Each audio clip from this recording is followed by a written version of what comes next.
Zimbabwe Human Rights panguva ino yoya ichisimudza maflags inyatso kuonekwa kunzi aiwa zvinhu zvakuitika muno munyika yeZimbabwe zviri kuuya panguva ino zvichiandamaina mahuman rights.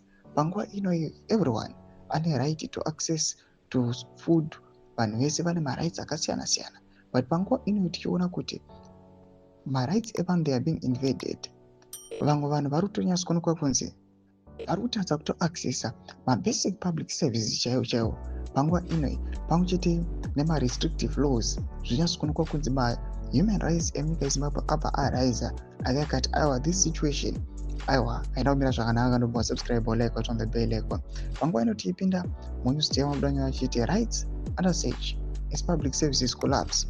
The Zimbabwe Human Rights Commission ZHRC has flagged the erosion of basic human rights, blaming failing public services and restrictive laws that undermine citizens' dignity and freedom.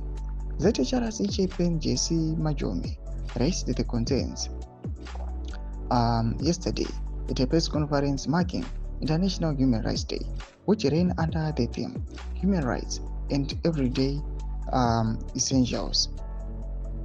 Mashoko ari kuda panguva ino achibva kuZHRC achiva achikondema achiti no, panguva inoyi vanhu vari kudzikisirwa munyika yeZimbabwe, vanhu vane mabasic rights avanofanirwa kuwana, right to food, right to education, right to expression. Kwanguva nemitemo iri kuonekwa kunzi zvafanana semapressure groups mamwe amuri kuona kurise up the ruling party ZANU-PF ari kuuya panguva ino achistopa maopposition voices vari kufanira kungouya vachingoopposa ruling party, the ruling party ingorevisa pane zvairi kuita ikwanisa kuzviimprova, but they are being undermined.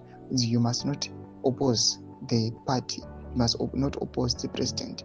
Mashoko ari kuda panguva ino ari kuonekwa kunzi panguva ino tionawo kuona ZHRC vachivachimirira kugara munyika yeZimbabwe. This institution yanyatsobuda zvakanaka, yakanyatso kumirira vanhu kuonekwa kunzi aiwa vanhu marights avo ari kuvioletewa ende pari kudiwa action. Bida comment section medu za fungu enyu matikude pamusoro pechitiko ichi. So subscribe or like achitoamba bell icon.